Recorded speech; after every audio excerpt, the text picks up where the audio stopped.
This video is on sorting through word problems. This unit, you've solved a lot of mathematical problems in your problem book, but each problem set was on its own page. So you do one type of problem, and then you go to the next page and do another type of problem for each of the targets in this unit. But on the test, you'll have all of these problems intermixed with each other, and you're going to have to sort through them and figure out how to solve each type. So let's go through what is the process for doing that. So I've arranged them by different categories. So these types of problems were at the beginning of this unit, and I call them just very simple unit analysis problems. They involve just one compound, just aluminum or sodium chloride or copper, but just one compound. And we use the resources of the periodic table or Avogadro's number or a conversion factor, or maybe a combination of these things to solve them. And I put a couple examples here. How many grams does 3.2 moles of aluminum weigh? How many molecules are present in 8.99 grams of sodium chloride? And I call these simple unit analysis problems. Then things got a little bit more complicated, and we solved problems called stoichiometry problems. And those are problems that involve reactants and products from a chemical reaction, and so usually there's a balanced equation involved.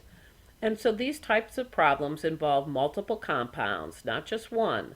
So you are dealing with maybe sodium and oxygen, or hydrogen and water, or iodine and nitrogen triiodide.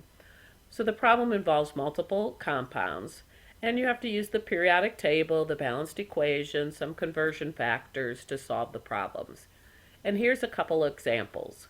How many grams of hydrogen gas are needed to produce 1.35 moles of water? Or how many moles of iodine are produced when 3.8 moles of nitrogen triiodide explode? So notice each of these involve multiple compounds, hydrogen gas and water in the first one, iodine and nitrogen triiodide in the second one. Then we had stoichiometry problems that even got a little more complicated than that. And we called these limiting reactant problems. So how do I read a problem and know it's a limiting reactant problem? Because sometimes it doesn't even use the word limiting reactant. So what am I going to look for these types of problems? Well, here are some clues.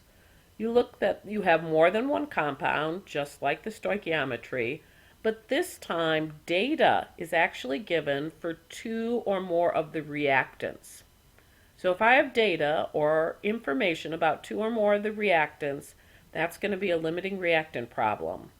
I'm going to need to use the periodic table, possibly balanced equation, and I have to find the limiting reactant first before I can do any other calculations. So here's an example.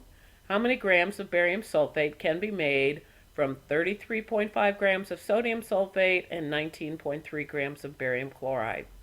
So here I have the two reactants in the problem that make the precipitate barium sulfate, and I'm going to have to find out which one is the limiting reactant before I can figure out how much product barium sulfate I can form.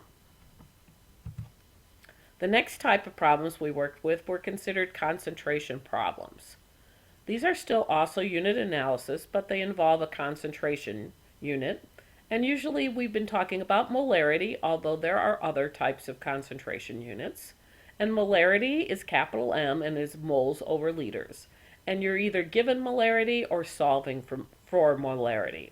And the trick here is to change the molarity, the capital M, to actually be written as moles over liters.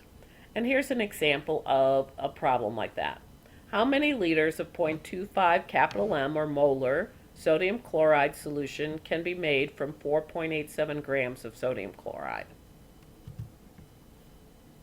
Another type of molarity problem involves dilution, and these are special problems because we don't use our typical unit analysis for these. We use a dilution equation to solve these problems, and that equation is C1V1, or concentration 1 times volume 1, equals C2V2, which is concentration 2 times volume 2. So how do I know when I read the problem it's going to be a dilution problem? Well, sometimes it's a giveaway because they use the word dilute in the problem, but not always. So I'm going to look for a before and after volume. So either they give me two volumes or maybe they give me two concentrations. And that's going to be the key that it's a dilution problem. So here's an example. What is the concentration of a solution that was made by adding 250 milliliters of water to 100 mils of 0.30 molar potassium iodide? So notice here I have two volumes, so I must have diluted one of the solutions. And I have one concentration, so I must be solving for the other one. So these are called dilution problems. We also have something called, well, I call them combination problems. And so it involves both concentration and stoichiometry, something involving reactants and products. So I'm not just taking a concentration, I'm actually using a solution in a chemical reaction. So how do I know I'm dealing with these types of problems? Well, they involve more than one compound, so I know it's a stoichiometry problem. So the problem given below involves both aluminum and copper 2 chloride. If it gives me two reactants, or data for the two reactants, it's also a limiting reactant problem. And you have to, just like we did before, solve for the limiting reactant first. One of the data is also a concentration information. So here we have to use concentration and stoichiometry to solve the problems. But what about the good news? We need some good news. The good news is, except for the dilution problems, all of these are really unit analysis problems. And we still use our same process for solving unit analysis. I'm still going to read the problem and figure out, what am I looking for? What are the units? What are you given? What's the data given in the problem? I'm still going to cancel my units until I arrive at the final answer.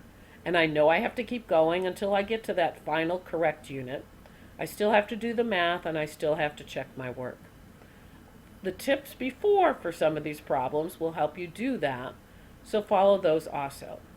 So I have some problems below in this form that I want you to read the problem and see if you can figure out what it is. Was it a simple unit analysis? Was it stoichiometry, a limiting reactant problem, concentration problem, a dilution problem, or a combination problem? So go ahead and give it a try, and I hope you do well. Thanks for listening.